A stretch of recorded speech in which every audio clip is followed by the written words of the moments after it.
আসসালামু আলাইকুম। পৃথিবীতে কিছু কাজ আছে, জিনিস আছে, সেই সমস্ত জিনিস অল্প একটু ক্ষতি মানুষের করলে মানুষ এগো পরে খুবভাবে সেটা কোনো মানুষের উচিত না। তার মধ্যে কিছু জিনিস আছে ছোট ছোট প্রাণী, যেমন বাদুর মানুষের কিছু ফল ফুল খায়, এই সমস্ত জিনিসের জন্য বাদুর খুব অপছন্দ করে প্রত্যেকটা মানুষ, কারণ এই বাদুড়ে আবার প্রচুর উপকারও করে, 100-র মধ্যে 100 সঠিক।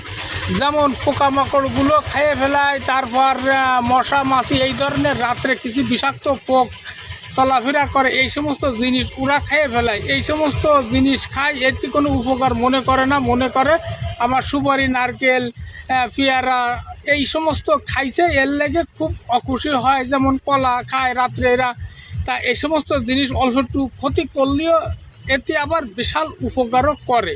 এই জিনিসটা মাথায় রাখা উচিত প্রত্যেকটা মানুষের, কথাটা বুঝতে হবে। আল্লাহ হাফেজ।